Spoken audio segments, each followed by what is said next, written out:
Hi, thanks for watching this video. This is one in a series of videos related to key concepts of HITRUST validated assessments. This video is on shared responsibility and the HITRUST assessment. My name is Stephanie Madhok. I'm a director with HITRUST Compliance Services at Accorian. Accorian is a full services cybersecurity advisory firm focusing on security strategy and consulting services, compliance services, including readiness and assessments, attestations and certifications, and penetration testing, including a number of different approaches. Please reach out for any cybersecurity consulting service needs.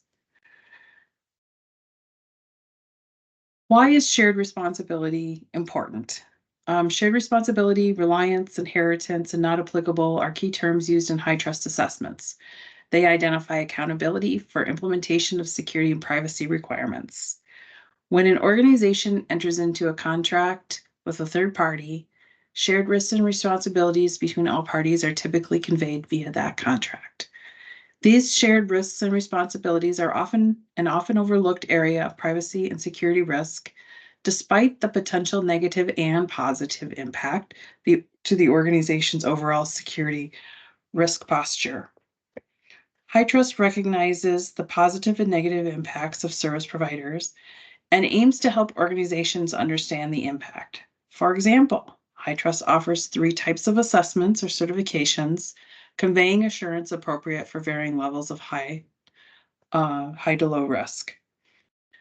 As such, the E1 and I1 assessment, appropriate for lower to moderate levels of risk, is optional. It's optional to include service providers in the scope of assessment.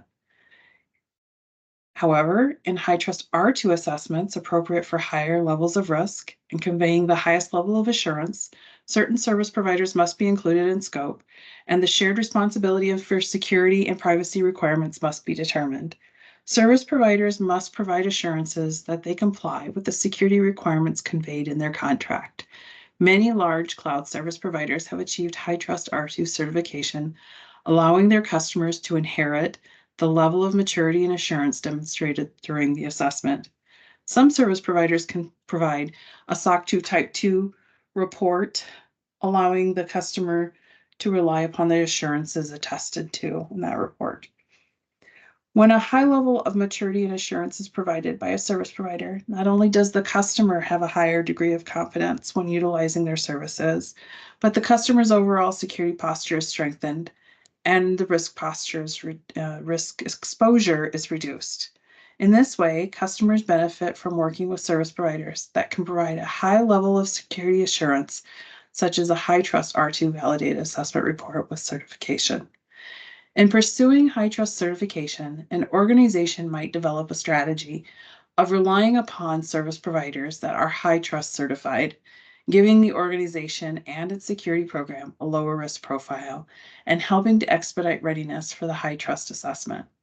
Because the organization shares a significant portion of risk and responsibility for the security control implementation with one or more HITRUST certified service providers, the organization has a smaller portion of responsibility and less effort to prepare for their certification.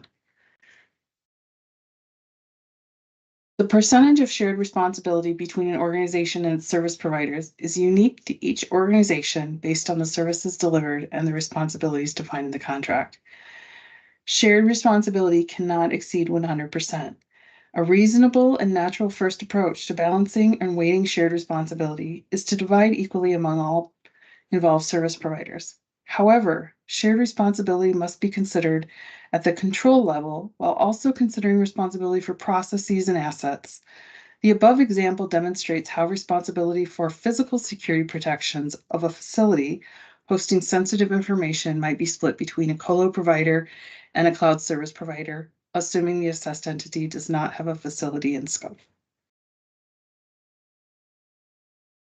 Thanks for taking time to listen to this video.